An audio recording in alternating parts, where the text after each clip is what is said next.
Hi everyone, my name is Natalie Dawson. Welcome to Leader Talk. This show is proudly brought to you by Brainiact.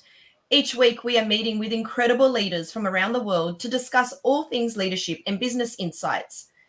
Each person coming on this talk show has given up their valuable time for one very clear purpose: to give back to small and medium business owners. Now, have you ever found yourself wondering if there's a secret to successful selling?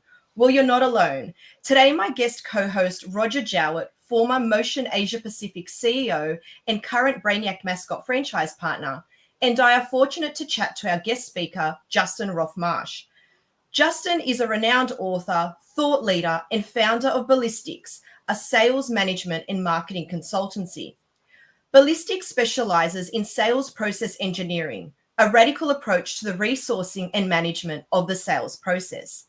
And Justin is here today to teach us all about the importance of the sales process and how we can all be better salespeople. Welcome to the show, Justin. Hey, thanks for having me. Hi there. Before we deep dive into all things sales and sales processes, we do have two fun questions prepared for you, and we ask all our guests this. So the first one is, can you share a fun or interesting fact that our audience may not know about you?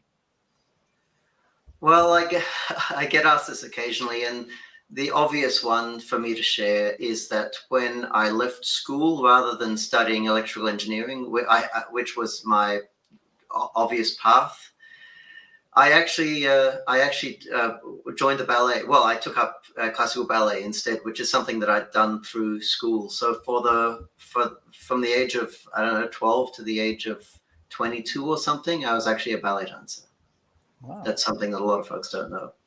Earning your living as a ballet dancer. No, as a full-time student, and when I got to the earning my living part, I discovered it wasn't much of a living, and it wasn't much of a lifestyle.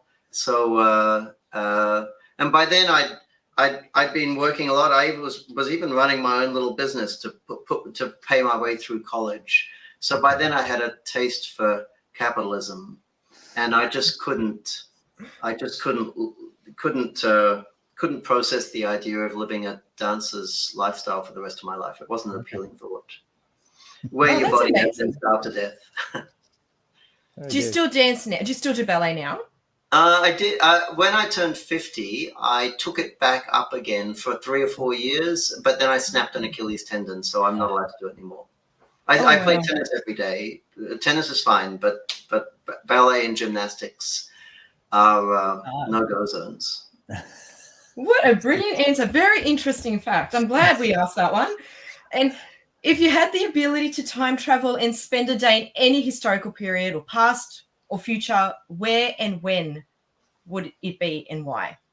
Well, I would journey into the future. There's no way I would journey into the past, because if the past is any indication, the future is always better than the past, right? Contrary to what the pessimists among us will say. So I would travel as far into the future as possible. As far as assuming that the Earth, the sun hadn't become a white dwarf. So assuming there's still humanity on the planet, I'd travel into the future as far as possible. Okay. Do you tap into the futurist talkers and speakers, people whose professions are working out how we might be, will be, should be living in 10, 20 years? Is that something I don't? I'm not convinced. I'm not convinced they're particularly good at it. And I say that not because I have any animus towards them in particular. It's just when you look at the futurists of bygone ages, their predictions haven't been particularly accurate. Yeah, interesting. No, I just have faith that the future will always be better than the past. Excellent. I love this train of thinking. So, Justin, I gave a super brief intro to you. By no means does it do justice to your actual background, who you are, what you do, and also Ballistix. So can you share with our audience a bit more about yourself, so understand who you are and more about Ballistix, please? Yeah, so I started Ballistix about 30 years ago. We started off as a direct marketing agency. I'd had some success at a previous business, but I had only a minor shareholding. So I quit and started my own gig. my success prior to starting Ballistix was around running events, putting large volumes of people in events. And we'd also had some breakthrough ideas where the design of sales is concerned. But the more obvious opportunity back then was for me to capitalize on the direct marketing and event marketing in particular thing. So I started Ballistix 30 years ago doing that. As time went on, I realized that the organizations we worked for had a much greater need for the ideas that I had relating to the design of the sales function than they did the ideas relating to events and lead generation. I mean, every business owner thought they needed more leads, but in actuality, the absence of leads was a symptom of a bigger problem, and the bigger problem was a problem with the design of sales. So we gradually evolved over the years from focusing on the advertising side, the direct marketing side, to focusing on the architecture of the sales function. And we've been focused exclusively on that for the last 20 years or so. I was born in the UK, grew up in Australia from the age of 7 to the age of about 40-something, 42, I think, in Australia. And then the business, we sort of expanded the business over here, and quite quickly the business here in the States became bigger than the Aussie business. So it gave me an opportunity to move over here to both focus on growing the business and to live in Los Angeles, which isn't a bad gig. Oh, and do you find this architecture of the sales function, it's a generic thing, any country in the world, it's kind of the same conundrum? Yeah. Yeah. I mean, there's some fundamental problems that I think the sales part of the organization, or the front of house of the organization, hasn't evolved at the same rate as the back of house. So, and it hasn't needed to, right? Because traditionally, that precept, if you build it, they'll come. Traditionally, that's been true. If you can create a better widget or create the same widget faster and cheaper, that has been traditionally all that's required to build a successful business. And to some extent, it still is today. But I think that there are a lot more businesses today that compete in the middle, and for whom sales is important. And sales just hasn't had the same amount of attention as production. Interesting. Yeah. When we talk about sales process engineering, I know that there's going to be people on here that are just going to go, "Oh, this sounds hard. It sounds complicated. I have no idea what this even is." Can you just explain to our audience, or give us a brief overview of what actually is sales process engineering?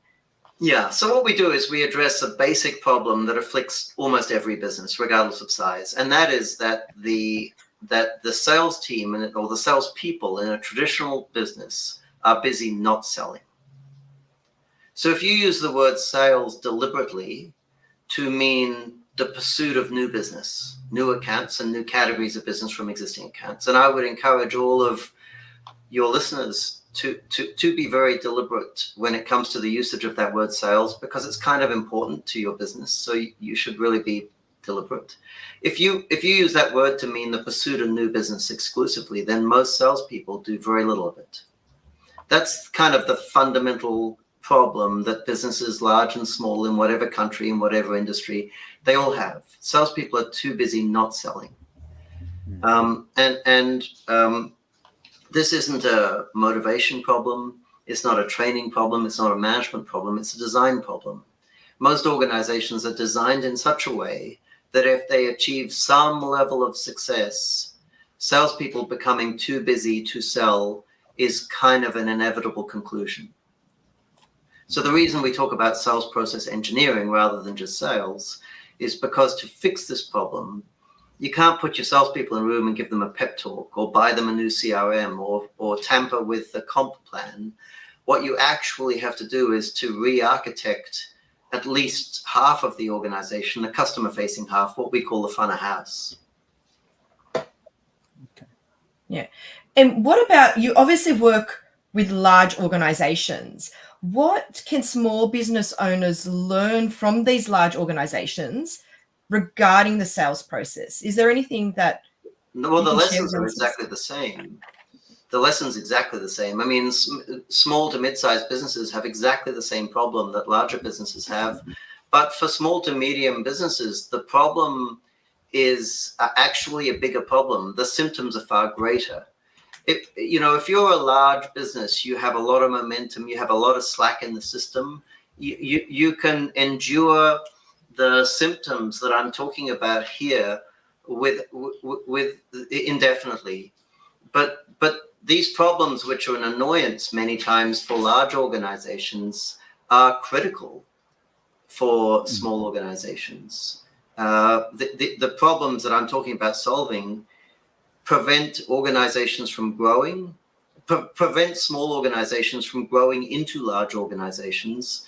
So they end up being trapped in this zombie-like state where they are marginal economically, and they stopped growing. If you're a $100 or $200 million business and you've stopped growing, you're doing okay.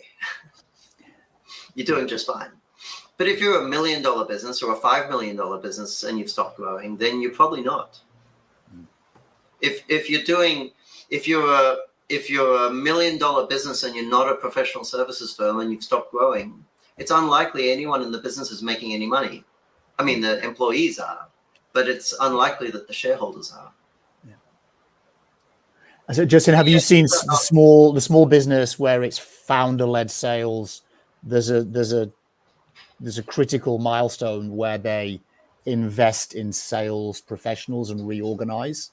Have you got any tips or stories around that journey? Well, I think the first before you worry about investing in salespeople, you need to start thinking about the sales function as distinct from the rest of the business. So I'm a big fan of this concept that I call loose coupling. The sales function should be loosely coupled from the rest of the organization.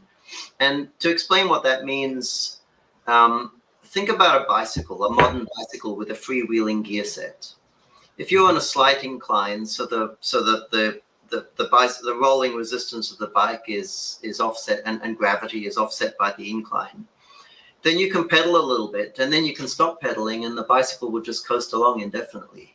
And if you decide that you want to go a bit faster and you stand in your saddle and sprint, you can cause the bicycle to go from 10 kilometers an hour to 20 or 30 kilometers an hour. And when you sit down on the saddle and stop sprinting, the bicycle will continue at that higher state. That's the relationship that your sales function needs to have with the rest of the organization if you're going to grow your organization aggressively and if you're going to sustain that growth for any period of time. The sales function has to be loosely coupled with the rest of the organization, with operations. And in most organizations, particularly small organizations, this loose coupling doesn't exist. In fact, you have the opposite, tight coupling. Salespeople are involved in the processing of transactions. They're involved in the design of solutions. They're involved in the management of customer accounts. They're involved in all sorts of problem solving, issue resolution, and so on. If the salespeople quit work, revenue stops quite quickly. And in fact, we codify this crazy idea by actually, in most organizations, making salespeople responsible for revenue, which is an idiotic thing to do if you stop and think about it for more than 10 minutes or so. But almost every organization does that. They hold salespeople and the sales department responsible for revenue. And the minute you make salespeople responsible for revenue, they involve themselves in day-to-day transactions. They involve themselves in account relationships. And before long, no one is doing any selling and growth has stopped. Yep. And that's what causes organizations to stall out. And it doesn't matter whether you're $1 million business or whether you're a $100 million business. A significant percentage of businesses suffer from this problem. Yeah. In fact, you hear of chief revenue officers as a sort of fancier new title, I think, in more recent years. Yeah, and it's idiotic. I understand why people think that sales should be responsible for revenue. It's because historically they have been. But if you were to walk into an organization anew, if you hadn't been exposed to capitalism previously and you were reasonably intelligent and you spent a few minutes observing the organization, it wouldn't take long for you to recognize that no, sales should not be responsible for revenue. Operations clearly should. You know, revenue doesn't come from sales. Revenue comes from the stuff that operations does. Sales should be focused on winning new accounts. Yeah. So the way I think of it is an account is an annuity. Just like if a bank sells you a mortgage is an annuity. We call it an annuity because it results in a steady stream of revenue. So the revenue doesn't come directly from the salesperson's endeavors. The revenue comes from the annuity. Salespeople's job is to go and win more annuities, sell more mortgages. Now, mortgages is an interesting example because it used to be that if you worked for the bank as a salesperson selling mortgages, you would sell the mortgage and then you would visit your customers' houses literally on a monthly basis to pick up their mortgage payments. But if you went to a bank today and said, hey, I've got a great idea, how about we have the people who sell the mortgage go and collect payments, they'd throw you out on your ear. They'd say you're an idiot. You're clearly not worthy of our valuable time. But that's exactly what many organizations, including large ones, have their salespeople do. They allow them to involve themselves in the ongoing management of accounts. Rather than saying you won an account, well done, hand that off to operations, we'll look after it from here, go get another one. And until you restructure your front of house so that the sales function is loosely coupled from operations, which is to say salespeople have nothing to do with a piece of business after they've won it, they hand it off and operations looks after it. Until you achieve that, your organization is not going to grow, or it will grow initially until you have a bunch of accounts and then your growth will stall out. Okay. So now, if you had a favorite customer, how would they be measuring the sales activity? What would be their key metric? The volume of new business won. Okay. And if we want to express that in dollars, we would calculate the net present value of new business won. So a net present value calculation is the calculation that you perform to calculate the value of an annuity.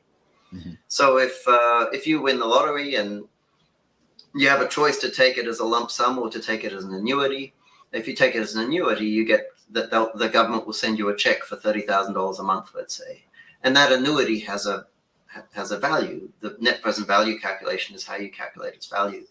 We have the same approach to sales. We say, well, last month you won 4 accounts. We don't care what the revenue was from those accounts because revenue is not your responsibility. Revenue is the responsibility of operations. What we're going to do is make an estimate about what the lifetime value of those accounts is going to be. And then we're going to recognize sales for the cumulative value or of the new business won during the month in question. Yeah, understand. Okay. And that aligns the metric with the behavior. Yeah. With the set of behaviors that we're looking for, winning new business, in other words. Okay. This is all super interesting. And Justin, I want to take us back to the example that you gave earlier about the business owners that are stuck at 1 million or 5 million. They were the figures that you gave at that time. Yeah. For those, if there's listeners on here now, business owners that regardless of how much they're making, they're actually stuck at that point, they're not growing. What are some practical tips you can give them that they can take right away from this show that they can help with their sales process to better improve it?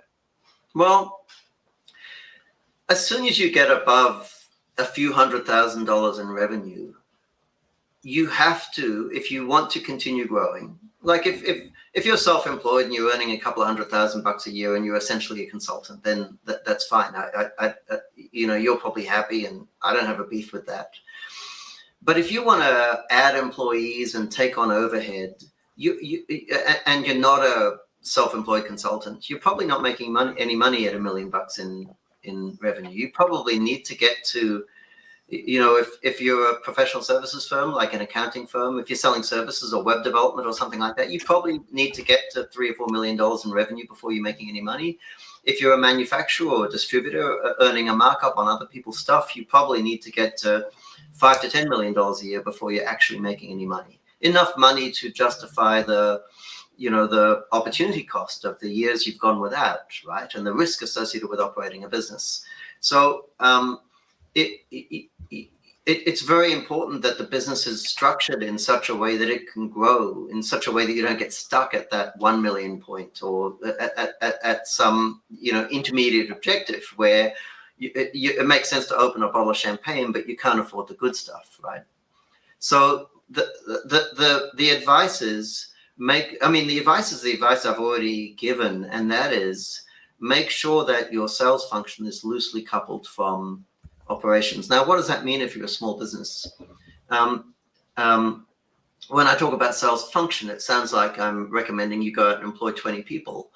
But the sales function, if you're a small business, might just be one person whose sole reason for existence is to hunt for new business.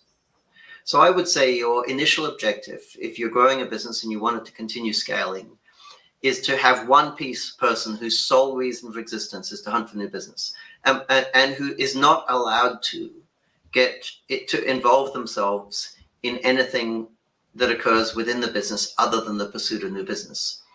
Now, that person could be the founder. And if it's the founder, if the founder's good at selling, which most founders are, even if they're not natural salespeople, just the fact that I remember that. Can I swear on this podcast? Australian audience. Okay, certainly. I remember that scene from, was it the show about Facebook, right? Where, who was it? The Napster guy, Sean Parker, encouraged Mark Zuckerberg to write "I'm CEO, bitch" on his business cards and hand them to venture capitalists, which I believe he actually did. I think that was actually true. So just by virtue of being the CEO, you tend to be a good salesperson. So one piece of advice I've given to a lot of small businesses is get yourself a good executive assistant. Let the executive assistant run the business. Because if you have a $1 or $2 million business, running the business is not that difficult. A smart 23-year-old can comfortably handle that, running the business. What the business actually needs you doing is not running the business. It needs you out there hunting for new customers. And so hire a smart young 20-something executive assistant, have them take over the day-to-day administration of the business and focus exclusively on the pursuit of new accounts. And if for some reason it's not you, let's say you're a PhD who invented a new molecule, and the business is built around your rare technical expertise, then make sure that one of your first hires is somebody who focuses exclusively on hunting for new business, and be aware of the fact that there's a strong gravitational pull back to operational activities. If you're the CEO, it's strong, but if you're an employee, it's even stronger. It's so tempting to get involved in the onboarding of the new account that you've won, or the resolution of a problem that's just emerged. But you have to have incredible discipline, and even discipline doesn't cut it. What we say is, if you're going to be the salesperson, hire an executive assistant and deputize them to prevent you from doing anything other than selling. In other words, give them permission to rap you on the knuckles every time you're tempted to do something that is involved with operations, and then get the hell out of the office and spend your time hunting for new business. And I've had a number of friends over the years who I've skied with or who've built successful businesses, and that's basically what their game plan has been. They build a team that can function without them, and then they go out in the field and they hunt for new business. Yeah. And you need to keep doing that until the business gets to the point where it's throwing off significant profits. You need to get over that hump. Whether it's $3 million or $5 million or $10 million, you need to get over that hump before you stop.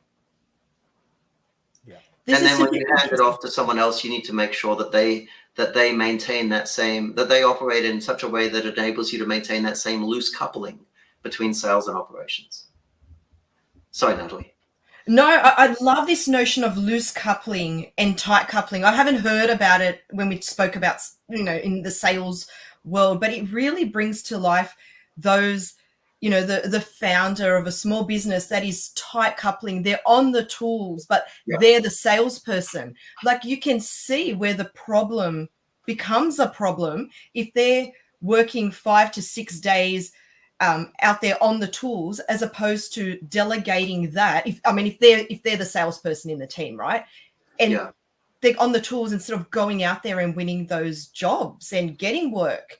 It becomes that bottleneck.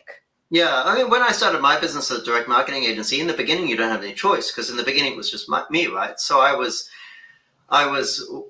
talking to folks, winning work during the day, and then I would actually sit and write ads in the evenings. And I'm sure a lot of people have experienced that. You win work during the day, and you do and do admin during the day, because when you're being interrupted every 5 minutes, it's actually easier to do bookkeeping than it is to do something creative. So you end up doing the actual value generating work, between 8 o'clock in the evening and 1 o'clock in the morning.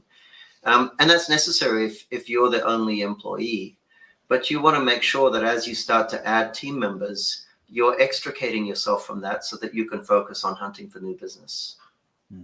And, it took me years to get to that point. Today, that's all I do. I don't have a operational involvement at all. I mean, I do as a primary owner of the business. I have an interest in the business, but if you look at the actual work that I do on a day-to-day basis, I'm focused entirely on the growth side of the business. And tell me, Justin, how do people stay connected if they are pure play sales hunting, loosely coupled? Does the notion of team and together, and how stakeholder management, communicating, how does that all sort of need to look and feel to keep that beautiful isolation? Well, focus? I think that most organizations we would work with would sell things that are reasonably complex, and whether it's engineer to order or design to order. And what that means is you need the involvement of operations to be able to sell. So traditionally, what our clients have done, and most of our clients are technical, industrial organizations. Traditionally, what they've done is they hire salespeople and train them to be technical. We don't recommend that. Our advice is hire salespeople, equip them with a broad fundamental understanding of the domain, and then have them involve technical people in the design of solutions. So we will split. So this is getting a little bit inside baseball here, but we will split our clients' engineering departments into production engineering, which is production facing, and design engineering, which is customer facing. Yeah. And we think of the design engineering portion of the engineering team as being part of the front of house. So it's part of the front of house, but it's not part of sales. So in the front of house, we have sales and marketing. But then on the operations side of the line, we have customer service, we have onboarding, and we have design engineering. And salespeople will draw on the expertise of the design engineering team in order to design solutions and generate proposals. So it's not that they don't communicate. It's that the processes are not tightly coupled. So there's still plenty of communication going on. But the test is, the litmus test would be, if your entire sales and marketing function goes skiing for a month, does the business continue to operate? Does the business continue to generate revenue unaffected? And if the answer is yes, then you're fine. Mm-hmm. Yeah. So it's not like they're sent off to a labor camp somewhere. Yeah. Although some people would like to send their sales teams off to labor camps, I'm sure. I like that, Roger, because it's similar to what you always say, can your business function if you go on a break for 2 weeks, like as the leader? So it's that kind of similar notion.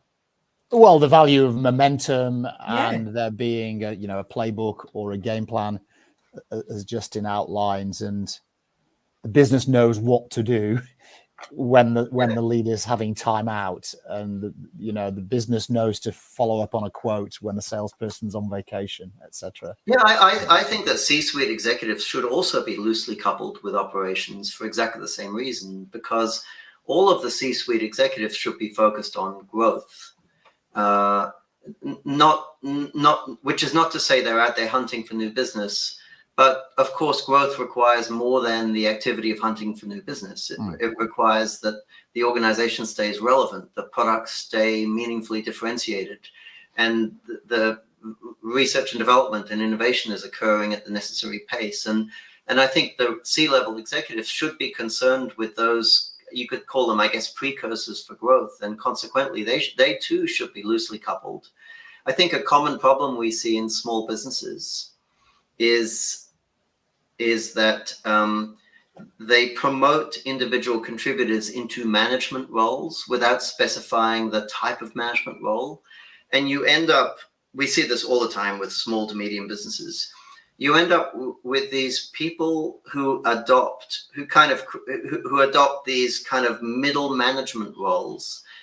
That's kind of almost like an imitation of a C-level executive role, and you end up with no one looking after the troops. So you end up with no supervision, and you end up with these weird kind of quasi sort of senior management folks who are still involved in operations. So the organization isn't big enough to enable them to make it to enable them to be loosely coupled with operations. But nonetheless, they've created these management roles, and then you end up with nobody managing the individual contributors. And our advice is, if you're a small business, postpone middle management and until the absolute last minute, and focus on line management first. Yeah. You should not have individuals doing stuff who don't have a line manager or a foreman or whatever the supervisor, whatever the appropriate term is to answer to. Because otherwise, if you don't, the work environment is going to be a very unpleasant work environment, and it's not going to be very productive. Yeah, I mean, middle management that block, that don't communicate up and down effectively can become a real problem in a business. Yeah. So small businesses end up kind of prematurely growing this blob in the middle of the organization that doesn't need to exist. Because they think it's the right thing to do. They'd be better off with supervisors and one CEO who's loosely coupled from the operations and probably out there selling. Okay. I don't think I'm ever going to forget loosely coupled. That is going to be the best. For me, it's the best way to visualize, the tight coupling, and I'm sure our audience will agree. It's just brilliant. I like blob. I feel like Roger probably intended to say block, but I heard blob. Blockers, yeah. Oh, blockers. Okay. There was a wonderful announcement here in Australia. It's quite a while ago, maybe 29 or 10, where a big telco was, I think, laying off a significant number of middle managers. I think it was like 200. And the little announcement said, "We're laying off 200 middle managers to improve customer service." I mean, it basically worked out that the front line was not empowered. The front line was frustrated with not being able to solve customer problems on the phone there and then, give them a rebate or whatever, credit, or offer something new. And that this was the problem in that. Yeah, I think that organizations have a habit of shoveling people into middle management roles in an attempt to mitigate the problems that were caused by not having proper supervision. And that ends up exacerbating the problem. Yeah. Justin, I want to touch on the sales landscape, because obviously you've been in this area for such a long time, and with all the processes and everything, has the sales landscape itself changed or evolved over time, do you think? Like, is it harder now with the modern approaches, with the processes that you're implementing versus traditional? Yes, but not for the reasons everyone thinks. I mean, everyone's talking about technology and CRM and AI and all that. And no, none of those things have a material impact. What has had a material impact on sales is the way customers go about buying. And that impact gets ignored. So the one thing that has had a material impact is completely ignored, and everybody's fussing over trivialities that could potentially have an impact, but won't, because this more fundamental problem is being ignored. And the more fundamental problem, and it ties back to this thing about salespeople being accountable incorrectly for revenue, is that historically, folks purchased one transaction at a time from salespeople. If you needed something, you communicated with a salesperson and you purchased that thing from a salesperson. I always like to remember The Founder, that movie about Ray Kroc. It started with him driving around the US selling multi-mixer machines from the trunk of his vehicle. And that's what sales used to look like at the beginning of the 50s. And the change that's occurred, particularly in B2B, less so B2C, but even B2C to some extent, is that most transactions today are programmatic. They happen automatically. And if you're a business-to-business customer and you engage with a provider, a vendor, your default assumption is that your purchases are going to be programmatic. Like if your printer goes out of business and you desperately need someone to make some business cards for you, and you look around online and you ask your friends for a recommendation and somebody recommends you to a printer, the printer who prints your next set of business cards is by default your printer moving forwards, unless they screw up. Mm-hmm. And this ties into this idea about accounts being annuities. By default, accounts are annuities, because if you're operating in a modern business today, you don't have the ability to negotiate every single transaction individually. If you buy nuts and bolts, you enter into a relationship with, well, Granger over here in Australia, it would be, who's a big industrial supplier of nuts and bolts? In Specialty Fasteners is one. Specialty Fasteners, yeah. So you would enter into a relationship with a big fastener company.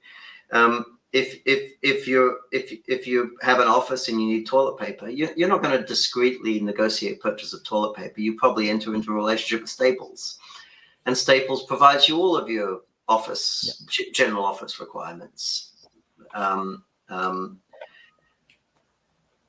So allowing salespeople to focus on revenue, or holding salespeople accountable for revenue, forces them to focus on transactions and ignores the fact that transactions today are programmatic. You don't need salespeople focusing on them. In fact, if you have salespeople focusing on transactions, they're slowing them down. Yeah. Customers, so when I say customers, transactions are programmatic, I don't just mean that they happen automatically. I mean that from the customer's perspective, there should be zero effort involved. It should be automatic. You know, if you run out of toilet paper, you want it to be automatically replenished. It's not a value add for you to have someone in your organization run around and count the rolls and get on the phone and talk to Staples. Your preference would be that somebody from Staples comes and does a stock take and automatically replenishes the toilet paper for you, or some variation on that theme. It makes commercial sense for most business B2B transactions to be programmatic. And the same applies to some extent where B2C is concerned. We have somebody who comes and, or we, I mean, by we, I mean everyone. We have someone who cuts the grass or cleans the pool or cleans the house or whatever the case is.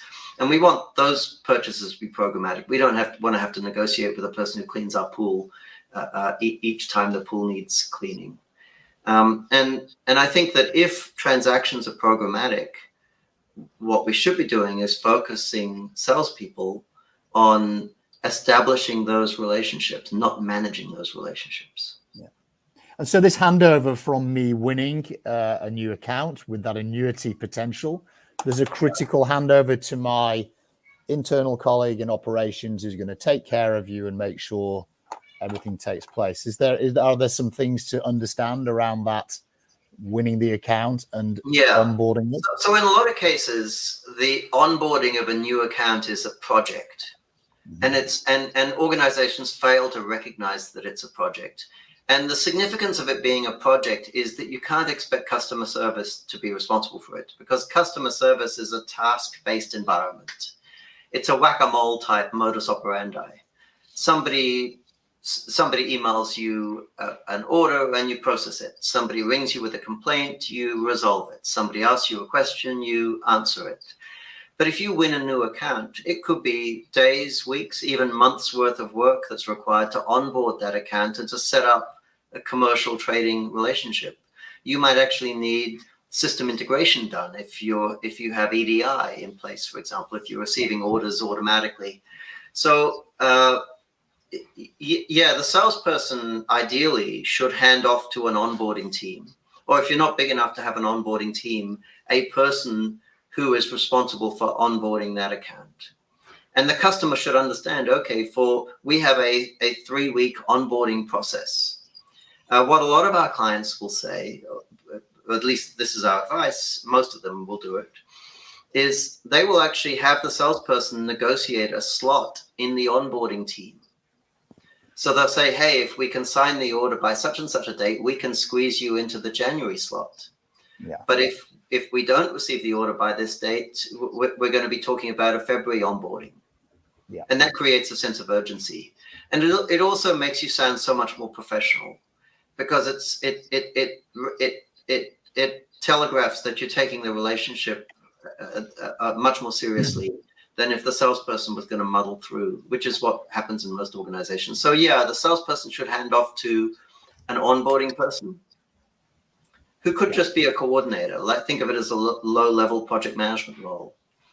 And then the onboarding person, once the customer is properly onboarded, once all of their pricing's been set up in ERP, once you've mapped all of the SKUs that they're purchasing currently across to your part numbers, etc. Once you've installed stuff on their, maybe a bin system, or maybe gone and installed your phone number on speed dial or whatever it is, set up their standard order in e-commerce. And it's worth running a workshop to figure out what should onboarding look like. Most organizations never give that consideration. They leave it to customers to figure out, the best way to transact. But I don't think you should be doing that. Once the onboarding is complete, then the account should be able to transact automatically from that point forward. And if they do have to talk to somebody to process a transaction, it should be customer service they're talking to. Yeah. Because if they talk to customer service, they're going to get a much faster response than if they call some salesperson on their cell phone number.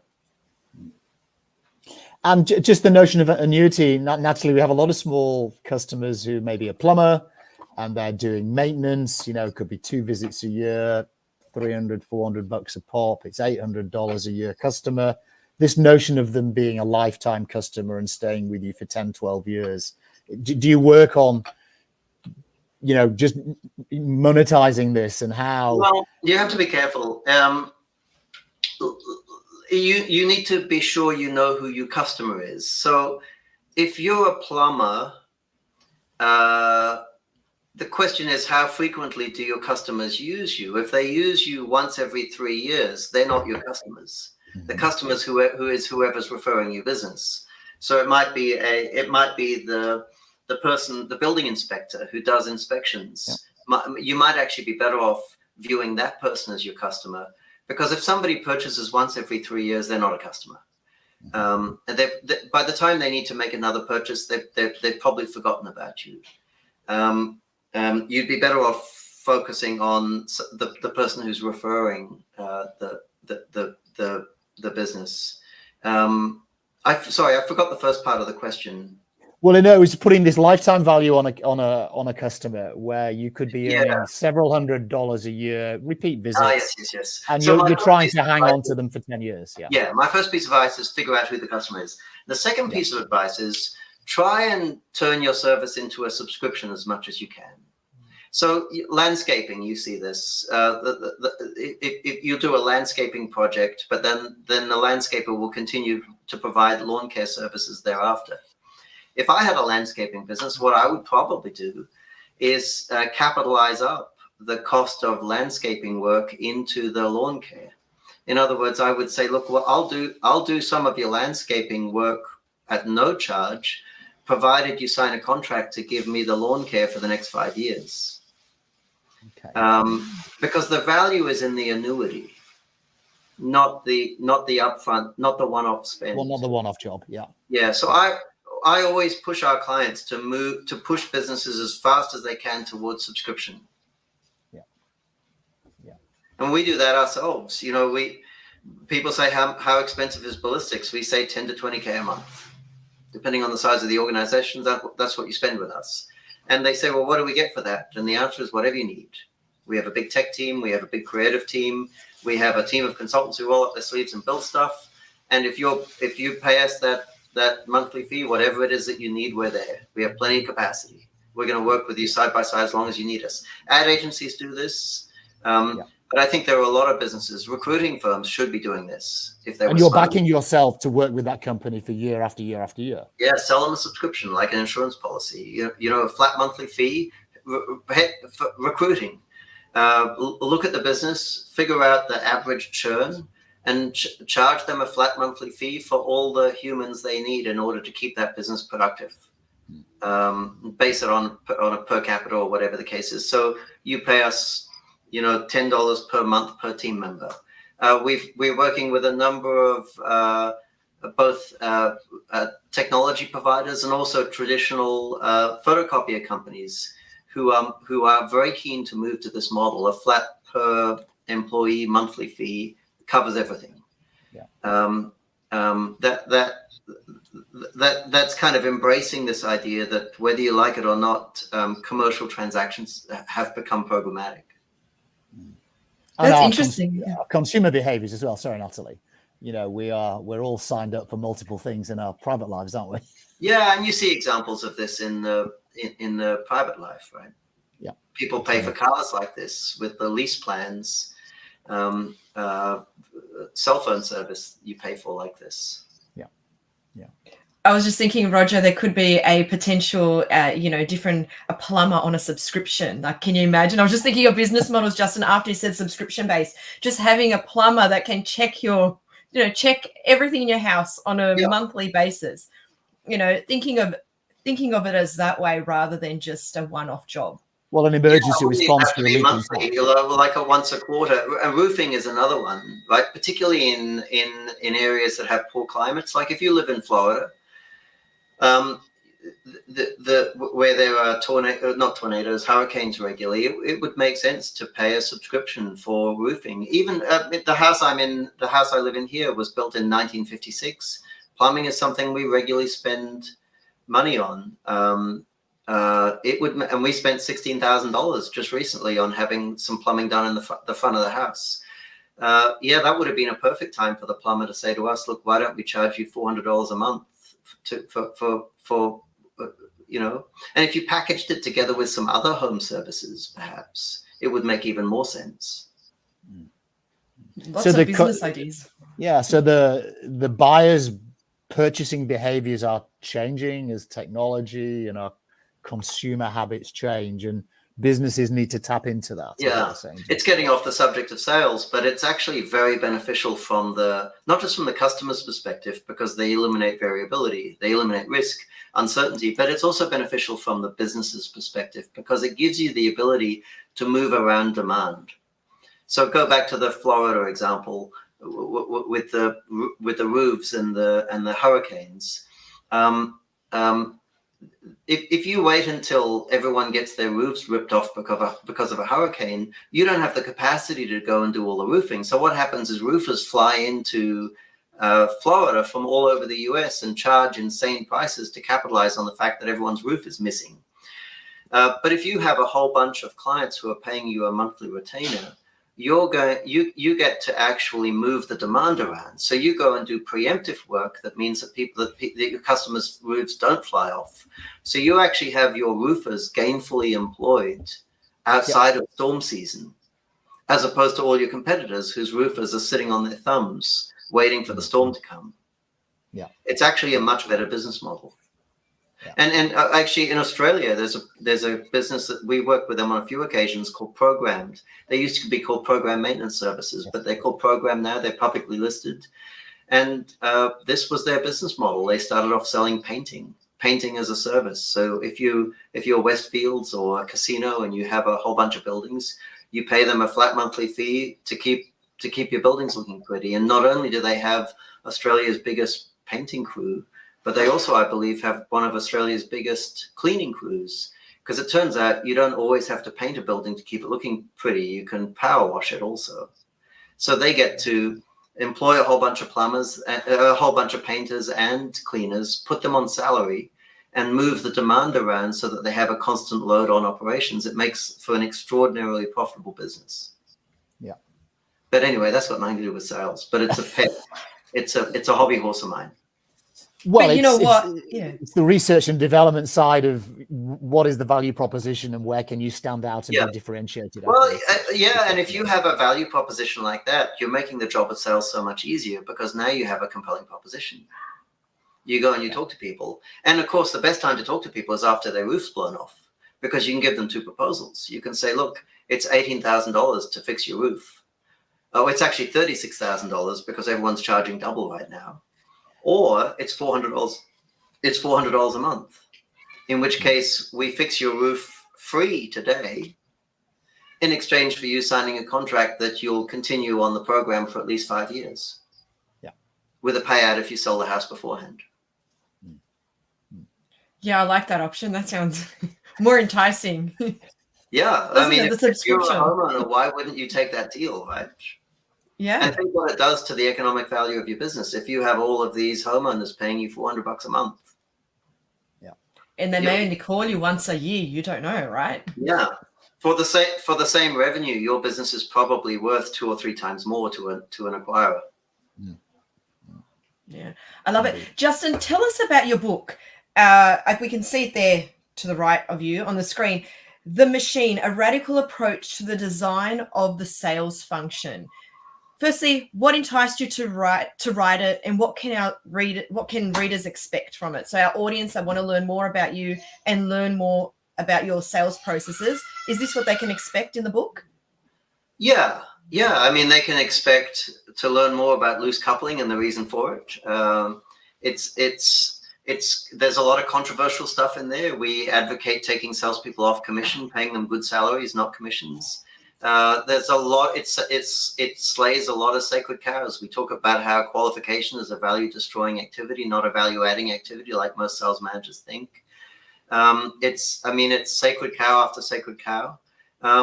But I think a lot of businesses have treated it as kind of an instruction manual for building their entire front of house. It's a book it's been selling well for many years. Here in the States, in the industrial market, most people have read the book, or if they haven't read the book, they're aware of it and they know that they need to read the book at some time. It's a little bit like the sales equivalent of The Goal, that Ellie Goldratt book that came out, 30 years ago. Mm-hmm. I don't want to say it's the Bible for sales. It's not, but it certainly is. It certainly has become the Bible for what folks call sales transformation, which is rethinking the design of sales in line with the modern business environment. And can listeners just go to your website to purchase the book? Is that available directly from there? No, I don't sell books. They can go to Amazon and purchase the book. Okay, perfect. Amazon just to clarify. Yeah, Amazon Australia actually, I think, prints the book on demand for our Aussie clients. Excellent. That's fantastic. And I'm looking at the time. We're actually out of time. And I know we could have taken this conversation on a completely different direction, given our just the recent chat. But Roger, I'm going to hand it over to you to wrap up this amazing conversation. I have so many notes. It's been an absolute pleasure speaking to you. This is a tough one. This is a tough one, Natalie, but I'll give it my best shot. So firstly, big thank you to Justin Roff-Marsh, the owner and founder of Ballistix.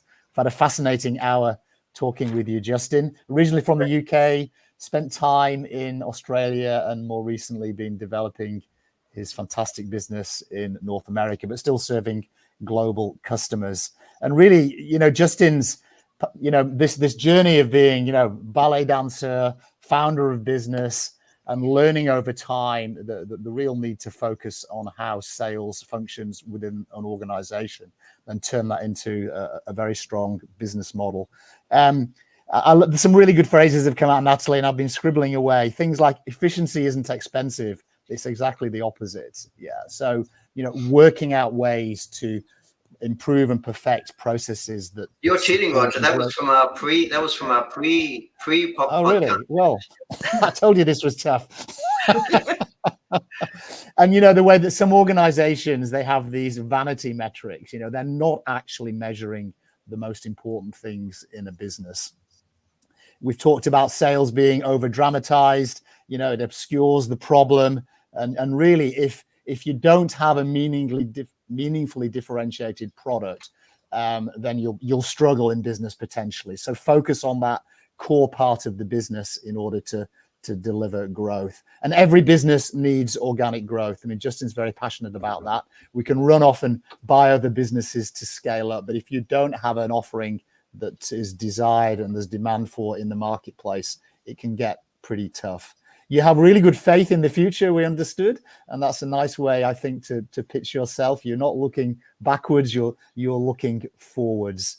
And really your expertise is around this architecture of the sales function, clear delineation between front of house and back of house, and this notion that we've bounced probably 15-20 minutes around of the loose coupling.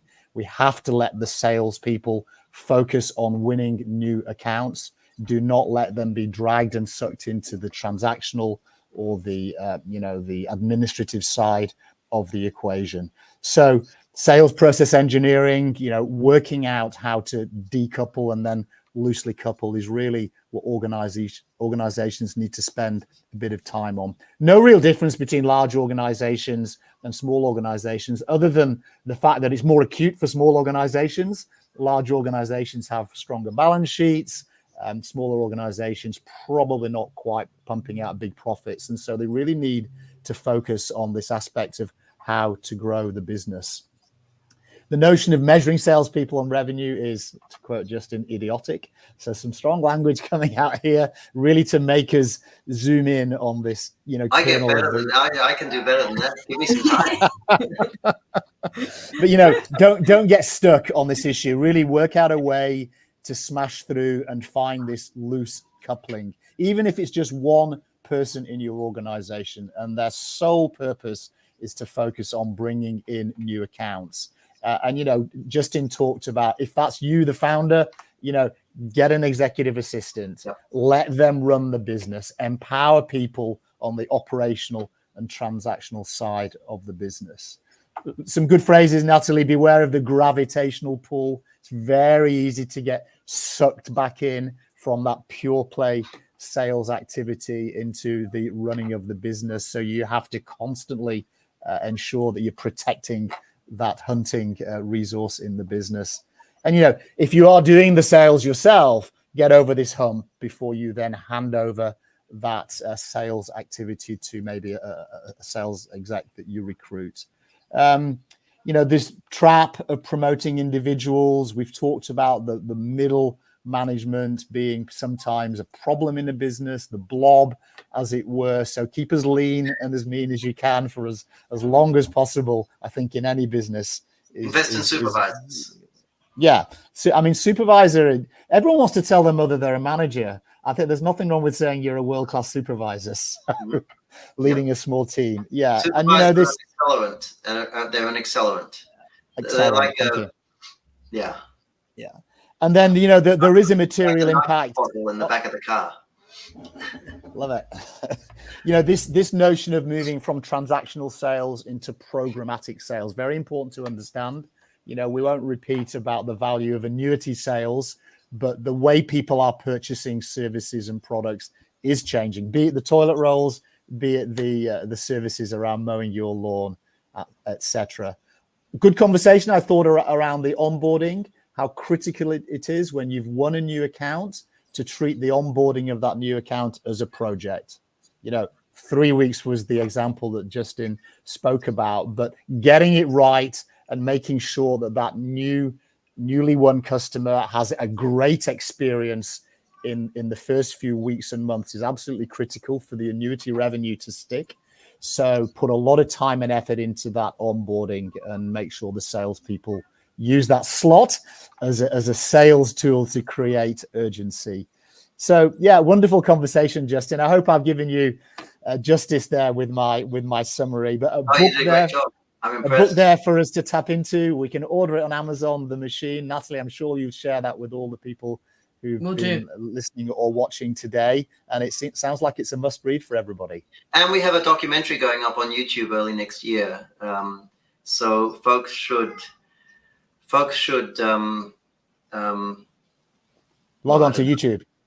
Yeah, we have a channel on YouTube, Ballistix, or just go to my blog, salesprocessengineering.net, and subscribe, and we'll let you know when it's up there.